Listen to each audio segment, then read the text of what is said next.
The Callisto Protocol is in a bit of trouble right now due to what the CEO has said in a recent tweet that he now has deleted. It's pretty unfortunate that this is happening to this game, as I'm very excited for it, but the reason why people are criticizing what the CEO has said is really justified in my opinion, and does put a stain onto the game. Before we get into that news, and more news such as SuperMassive Games, which is the studio that made the game called The Quarry, revealing that they're working on a new title, State of Decay 3, revealing some pretty exciting news, and we're gonna end it off with some good news regarding the Callisto Protocol, so do look out for that. Before we get into that though, please do leave a like on this video if you found it informative or entertaining in order to support the channel. Alright, let's get right into it. This is another episode of the Daily Gaming Report.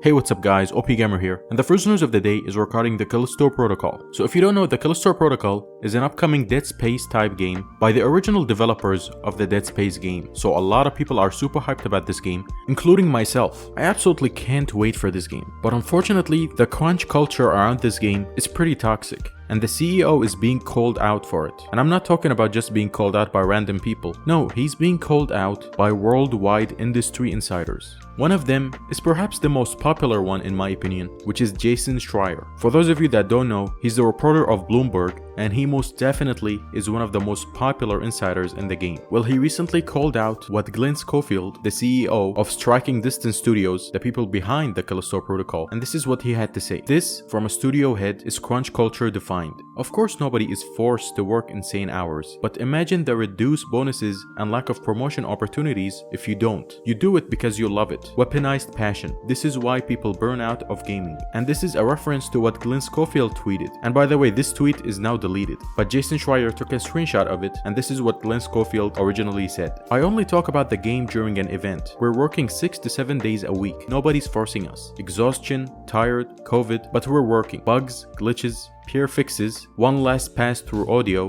12-15 hour days. That's absolutely ridiculous. This is gaming. Hard work, lunch, dinner working. You do it because you love it. No, Glenn Schofield, you do it because you want to get more money. You're the one responsible for the amount of money that your employees get for working. And Jason Schreier also made it clear. Such a weird coincidence how the guy bragging about how his team works 6 to 7 days a week for 12 to 15 hours a day because they love it also happens to be the guy who controls all their salaries, titles, and current employment status. If anyone working for Striking Distance Studios has thoughts on this tweet or a story to share, my DMs are open, or you can reach him through the email. I can keep you anonymous and walk you through how I protect my sources. And he also quoted the apology made by Glenn Schofield. And this apology is up, it's not deleted, so we can look at it. And this is the apology. Anyone who knows me knows how passionate I am about the people I work with. Earlier, I tweeted about how proud I was of the effort and hours the team was putting in. That was wrong. We value passion and creativity, not long hours. I'm sorry to the team for coming across like this. Now, it's hard to tell if this is an honest mistake or he's just trying to hide the truth. I mean, crunch culture is real and it happens a lot. So I wouldn't be surprised if he's just saying this to come across as a better person. In interviews, he seems very passionate about the game and generally seems like a nice guy. But you never know with these CEOs. They can be very controlling and manipulative, especially towards their employees. But do leave your thoughts down in the comment section below. This is definitely disappointing, but do you think it will stain on the game, or do you think the majority won't even care about this, especially when the game is very good? Alright, moving on. The Quarry was a pretty big game for 2022. A lot of people seem to love the game and it was very popular. Well, that's likely because it's made by the developers of Until Dawn, a game that's also very great and very popular. Well, if you're a fan of those two games, then I have good news for you. The team is now working on a new title and it is also very horror focused, and the developers are claiming it is a full-scale horror title and it is planned to release by 2026. Now, I'm not sure if I like how they announced this. I mean, why would you announce a game that's coming in 2026? They're saying they're targeting 2025 to 2026, but it's most likely 2026. I mean, even if it's 2025, that's still so many years off.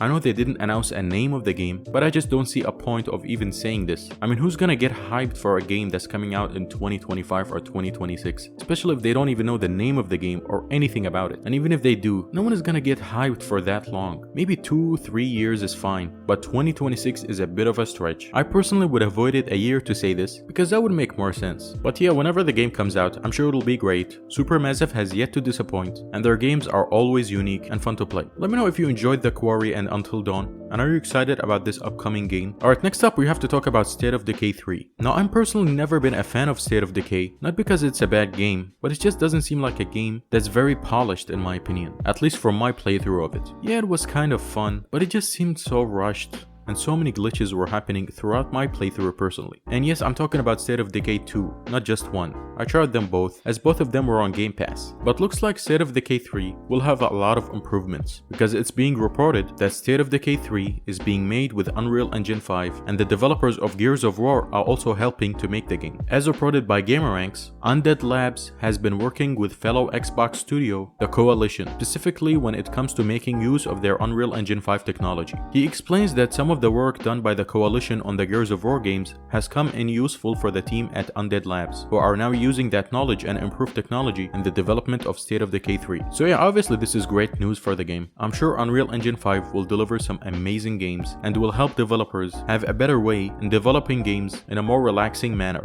I know Gears of War hasn't been the best lately, but the old Gears of War games were really fun, and the new one wasn't really that bad. It was actually still fun to play, so I'm definitely interested to see how State of Decay 3 will turn out. Alright, our last news of the day is also regarding the Callisto Protocol, but this time it's some good news. As reported by PlayStation Lifestyle, the Callisto Protocol developer plans to support the game for 4 years, meaning 4 years after the game comes out, which is actually a very good amount, especially for a single player focused game. And they explain this by mentioning some DLC that is planned in the future in order to expand the Callisto Protocol's world even further. Striking Distance Studios discussed plans for the Callisto Protocol DLC and post-launch support in a new interview during Gamescom 2022. Speaking to True Trophies, CTO Mark James said that the studio will not only be making DLC, but it'll support the game for at least 4 years post-launch. Quote, "We've left the world expandable. We've created a world that can tell different stories, and so we can either tell those stories either through DLC, or we could actually tell those stories through subsequent products. We've left those open. We like to think of this as a franchise. Every developer, when they make a new IP, they like to think of it as a franchise investment. It's really expensive to generate a new IP, so we always want to try and get the most out of it. Now I can for sure see the Callisto Protocol being popular for over a year, but 4 years is actually a lot. I know DLCs help games expand their life cycle, but 4 years for a single player focused game, that is a long time. I don't think this statement will be correct, to be honest, unless the game becomes super successful and an absolute masterpiece, and the DLC is very